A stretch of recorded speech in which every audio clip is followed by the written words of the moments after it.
Hello, you wonderful people, and welcome to another episode of Super-Fanta-Fi. This being a show where we talk about TV shows of the supernatural, fantasy, and or science fictional genre. For today's episode, I'm going to talk about the season premiere of Nancy Drew. Great season premiere. A lot of really interesting things went down in this episode, so let's break it down. So, we are picking up 5 weeks after the season 3 finale. I've talked about this time and time again. It's always interesting. Like, this is one of those shows where it's like, there is so little time that passes in between each season. Like, season 2 to 3 was like 1 week. I don't because of the whole pandemic thing, I don't really remember like where parts of season 2 took place in relation to the full story of season 1. But either way, just interesting. And Nancy still hasn't solved the missing bodies case, and she's trying to do all these smaller cases, trying to pay her bills. I do appreciate Carson and Ryan, doing double daddy duty, which I love. I even love her reference. She's looking for a parrot called Chunky, but she just said like, "Oh, looking chunky" or whatever, and it's like,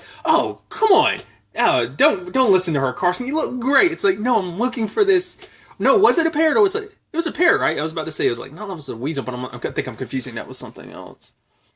But she's also, and it's really kind of heartbreaking too, especially for Nancy, because she feels so lost right now because she's dealing in the aftermath of Temperance's curse, where it's like, right, you don't know if that was just Temperance messing with your head or maybe there's validity to it, but she also knows there's validity to it and it happened last episode and it happened this episode, where it's like, right, anytime her and Ace got close, like stuff would break. Like it is a warning sign of the curse. So for her, it's like, or it could just be that it could have been Temperance's final middle finger to make you think something was happening just so that you would spend your entire life alone. But it's like, I don't know. I take Temperance at her word, because Carson and Ryan try to tell her like, maybe that's not the case, but it's like, no, she can't take that chance. She can't even tell Ace, because Ace is who he is and he will try and find a way to break the curse so him and Nancy could be together. But it's like, and I don't want to take a chance that he might die in the process, because who knows, like, if breaking this curse could be something that could end up killing him in the process. I don't know if, like,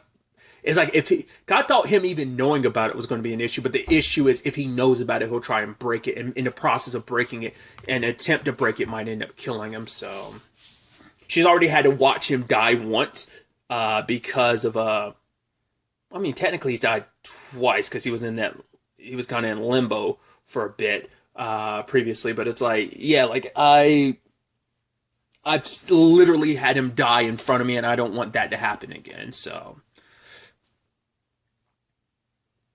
and I do like that this episode is obviously catching us up with where everyone's been, because it's been like 5 weeks. Obviously, Bess doing her best to hold down the fort at the historical society. I'm curious to see where that storyline goes, especially because of the money issue she's having, because like a lot of that historical society's funding is going to get cut, and I'm sure that weighs heavy on Bess, because it's like, right, this is my first outing and we're already having all these issues. I mean, she doesn't run it alone, she has Addie's help, but like Addie's like out of town but ends up coming back for the vigil. So then there's Nick, which everything seems like it's going pretty okay for Nick. Obviously, I think out of anyone in the group, Nick seems like he's doing the best.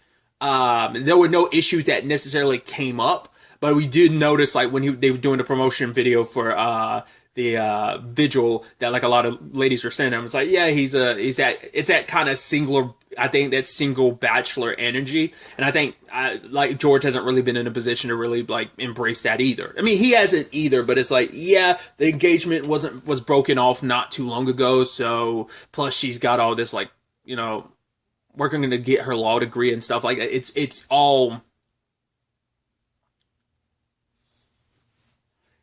all like too much. Like that's a lot she's got to juggle, which focusing on that really quickly, I do think it's so interesting what Carson referenced about what is George's superpower, because her normal superpower is like she can juggle a million things at once, but now it's like with this, it's taken away from her superpower at being like a lawyer, which is like, I think it's so interesting, because I mean, it's like George had to wire herself for most of her life to be the one that juggles everything, working at the Claw, taking care of her siblings, being not only a big sister, but also basically a mother to them, also having to deal with her mom, plus she's also been doing all this stuff in obviously this past while, because it hasn't really been that long. That once again, this entire series is taking place over the course of like maybe like a year plus, if not less. So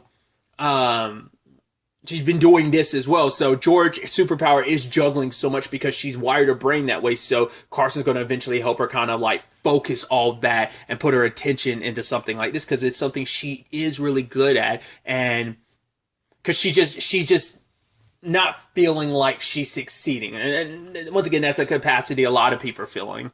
I was about to say like Ace is doing okay at, working at the morgue, but it's like, well, kind of lost his job temporarily because the new Chief Lovett ended up arresting him. Which I was like, why is he connected to the missing body parts? I mean, the missing bodies. Well, the arm was found in his backyard. But Nancy and Nick ended up finding out, like, oh, it's because the bodies are reanimating themselves, which I love because you forget time and time again how casual this is for them. That it's like, oh my God, like no one stole the bodies, they stole themselves. And just Nick and Nancy are staring for it, and then Nick just brings his drink up and starts drinking because it's like, yeah, this is every day for you guys. Because I thought it was interesting too how like kind of in that same vein with Chief Lovett, which obviously we get like a new person like running things like every season, but you also have to kind of break them in about the whole supernatural element of things.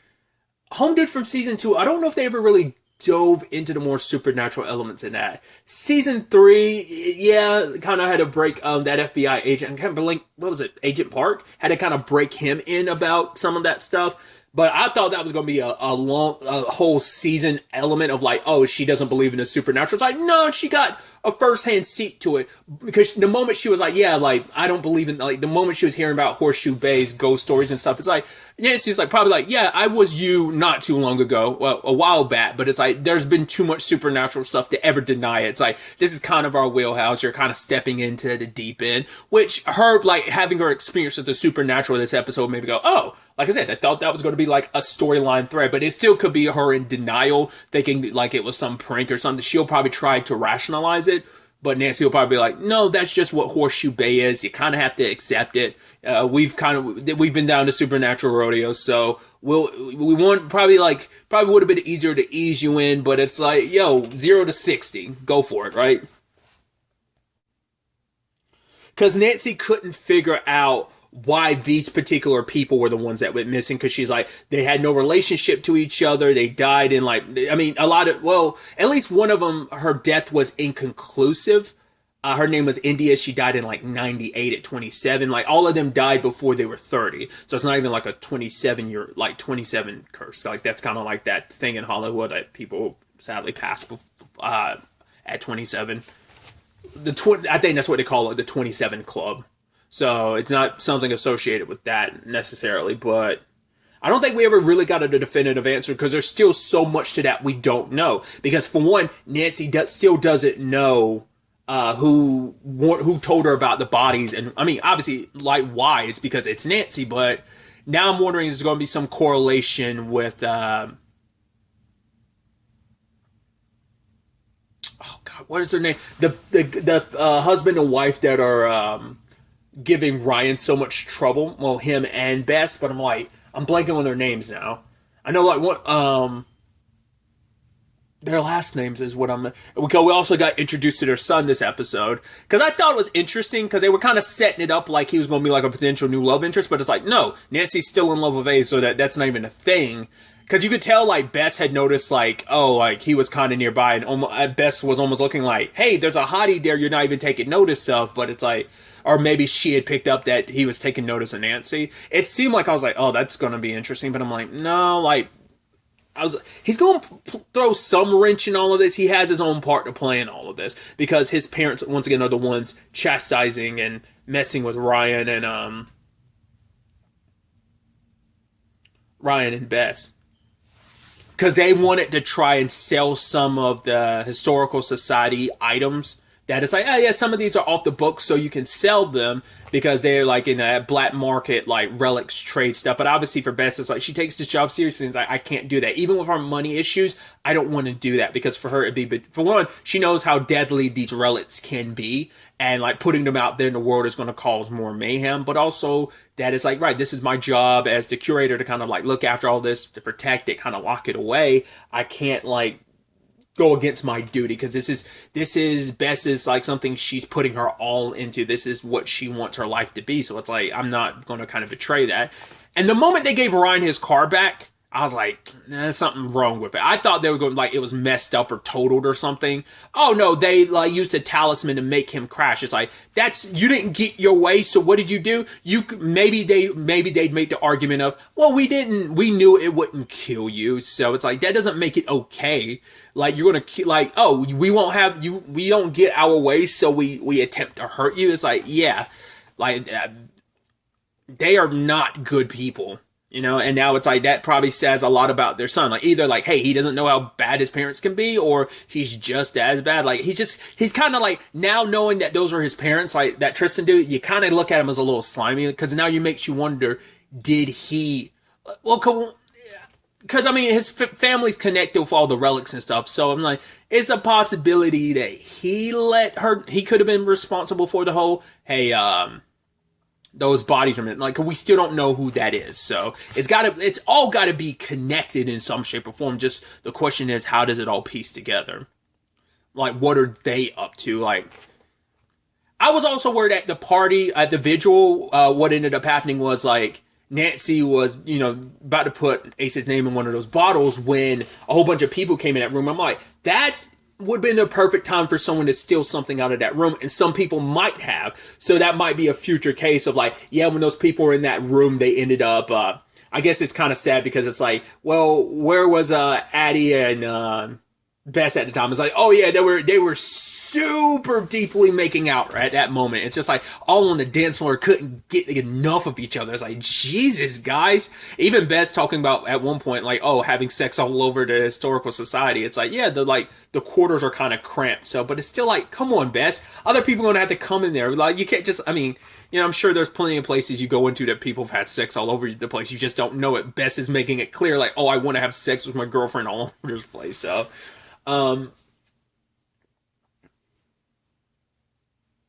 but it just feels like either someone connected to Tristan's family ended up stealing something from there, or it's just, like I said, someone was kind of wild, took something, and that's just going to end up becoming a future case thing. Kind of like, if I had to compare it to any, like, the Batman trophies and that being part of Batwoman's Season 3 storyline, I feel like this could kind of flow in that same vein, maybe. But, maybe nothing will come of that. Like I said, it could just be one of those things where it's like, oh, you didn't see anyone taking anything, but it's like they did, and it just happened off screen, or it's just like, so that's always something they could throw back to, but maybe that won't end up being a case at all. Circling back to the bodies themselves, I think it's interesting that they all ultimately looking at a map and the locations, because there was like those barking dogs, like every time at 10 p.m. they would bark. It's like for the past 5 weeks, because they were reacting to the dead. Like, not just dogs, don't animals in general kind of like on like a supernatural level, like, don't their senses kind of pick up on like something's not right? Like there's something there, like they can smell it in the air type of thing. I mean, I guess it's kind of like a they smell danger type of thing. But Nancy maps out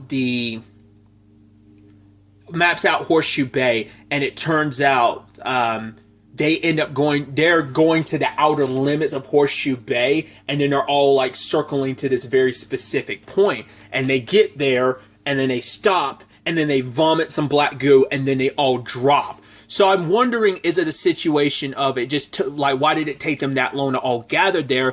Or were they building something up inside of themselves? Once again, why these very 8 people? Was there something stored in their bodies that's now had all these years to, once again, like very specific things like, hey, these people all died before they turned 30. So maybe it's a thing of something digested in them, their bodies for so long finally came up. Or was it just something that came into their bodies because that's why these 8 were chosen, because something was put in their bodies to reanimate them, and maybe they had to like be out and about like for a certain amount of time, because it's like, right, why didn't they immediately head to this single spot immediately? Like, oh, it took them 5 weeks to get there. To be fair, it's like, I guess the argument is they're not being led by thought, they're being led by instinct, because they all ended up walking, because Horseshoe Bay has changed so much time in the time frame that they've all been alive, so they've walked the outer limits of the town that they've known, like what the map used to be. So I guess it took that long for them to finally all converge. But the slime, the goo, or the black stuff we see goes to what essentially connects to the water supply. So like now it's going to be infecting everyone in Horseshoe Bay potentially. So what that means, what that's kind of setting up, still unclear. Really quickly, I do think it is kind of really sweet that the with the Ryan situation, when he was like, oh yeah, like that's an old drawing of Horseshoe Bay. He's like, yeah, that's before the marshes were added. He's like, I know, because I used to take Lucy out there to, you know, do some star staring. I was like, oh, that's really sweet. The whole situation with Tristan's parents, Ryan wanted to handle them. He wanted to handle that himself, because I think, for one, it's like, right, this is my problem. I'm the reason why we kind of got mixed up in all of this. And he doesn't want Bess or even Nancy to get involved in it. It's like, they're dangerous. For him, it's like, right, I'm the adult. I think it's like, I'm the older person in this regard. This is also, because for Ryan, it's like, he's also been on this journey of like taking personal responsibility for his choices and his actions. And that's just this continued growth of that character of like, no, I got to do the right thing. This is on me. I don't want any of you involved. And of course, Nancy found out like, whoa, someone's trying to like could have hurt and killed one of my dads or one of my best friends. Like, no, I can't let that slide. So she confronted him, but then found out about Tristan. So like I said, I'm curious to see how that goes. So, but I think for Nancy, it is the serendipity of like, right, the guy that helped me out just happens to be tied to the people that are like messing with my dad and my friends. So it's like, there's no such thing as a coincidence, especially in Horseshoe Bay. Like, there are connections, even if you can't quite piece it all together. There's also the Nick and George thing that they were able to finally talk. They've been kind of avoiding each other, much like Ace and Nancy kind of were. But George finally confronts Nick about the fact is like, hey, I know about the ring. I saw it like last month, and it's like, why'd you pawn it? And for him, it's like, I needed the money to cover up the veil. And she understands that, and she's like, I'm not, angry, but she's like, it's just, for her, it's like, it makes it so final, because now it's like, hey, if you still had it, maybe things would change between us. But I also get where Nick's coming from, and I think she gets it too. It doesn't make it any less sucky. And I still do hope that maybe they will find their way back to each other by the end of the series. But for him, it's like, we can't live our lives on pause, on waiting on something that may happen or something that may never happen. It's like, that isn't living. And so she's suggesting like, hey, you should get on those apps. And you used to say yes. He's like, what? It's like, yeah, because she noticed, like, it's like, yeah, he's like, because basically the video got like 50,000 views or whatever, and I guess George was seeing all the comments, and she's like, yeah, a lot of the ladies in Horseshoe Bay are super thirsty, because like, me and Nick have only just broken up, and we haven't even talked about everything since the breakup. So once again, it's just like everyone kind of, I think it's that beautiful thing of like, yes, they have time to help out Nancy and obviously help out Ace when he was accused of something. So they still have time to work together. They are still the gang. They're still the crew, but we do see them all kind of going in their separate different directions. But there's always going to be a thing of, but their different directions will always kind of connect each other, because once Ace is working in the morgue, George becoming a lawyer, maybe Nick's line of work probably won't line up as much, but obviously there will be overlap with Bess in the Historical Society, and obviously Nancy being like, got her own detective agency and stuff. So it's like, it's all like intertwined. Like, they're always bumping into each other type of situation if they stick around Horseshoe Bay and doesn't end up like not less like by the end of this series, like Ace and Nancy leave. Because for Nancy, once again, it's like I talked about it earlier, where she feels kind of lost. She's like, I'm an adult, I should be able to fit. It's like, yeah, but every adult gets lost. I'm lost. I'm stumbling my way through life, in my own like wayward way. So it is this situation of she kind of feels lost, because like everything's kind of been off, and because she's been blaming herself the entire episode. If I dealt with this 8 missing bodies like weeks ago, then maybe Ace wouldn't be in a situation, but she's been juggling so much with, because she's been off kilter because she's feeling guilty and sad and heartbroken and angry about the whole Ace situation, because it's like, I ruined, like, we can't even be friends because I stomped all over his heart. It's not even just like I want to be friends. I love him and I can't even keep him in my life because I don't want to take the chance I might tell him the truth about what happens, and I don't want us to have an accident and slip up and he ends up dying because of me. So, which Ace does find out some part of the truth, because I love that Nick had brought this up, that he was like, yeah, like, we need to help out Ace or whatever, but he was like, yeah, I don't know if I could deal with one more time of Ace bringing up that broken barometer or whatever, because he thought it was weird and he hadn't let it go, because immediately after that happened, what happened? Nancy stomped all over his heart. So he knew something was up. Then when they were together again in the Historical Society, he ended up... the glass in her hand ended up breaking. I thought Ace would have found it sooner, like he would have put but it's not. He comes back later to find the glass, and he sees that because the whole thing is like, hey, people, like, it's about lovers, the whole vigil, and you put a name in a bottle of people you want to be reunited with, that you want to be bound to soul wise, and bound to them in this world or the next. And he saw that, and it's like, I know you still love me, so why didn't you tell me? It's like, that glass shattered just like the barometer did. He's like, once is one thing. Twice, it's like, that's a coincidence. 3 times is a pattern. And it breaks it, like the flashlight in her hand breaks when they get close again. And he's like, tell me what's going on. And she finally tells him, it's like, we're cursed. So... now the truth is out there. Now the question is, how do they go about handling this? What does Ace decide to do going forward? Because the rest of the crew doesn't know. The only people who know about the curse is Carson and Ryan. So the rest of the crew doesn't know. So maybe they eventually will get filled in about that. So I'm very excited to see where the season takes us. I did not watch the trailer. It came out maybe like a week or 2 ago, maybe. It came up. CW typically ends up dropping trailers like at least like newer season trailers pretty close to the new seasons. So I had no idea what to fully expect from the season, and I don't want to know. Once again, just I'm sure the trailer mainly covers stuff from early parts in the season, mainly stuff from this episode or maybe the next 2 or 3, but that's it. So I looked it up. This season is 13 episodes. I believe the last season was 13 as well. So I guess that shouldn't be too much of a surprise. But I'm excited to ultimately see where all of this ends up taking us going forward into the next episode. But really, that's all I wanted to talk about. Until the next time we meet, be happy, be safe, live life to the fullest, and enjoy it. Good day, and goodbye.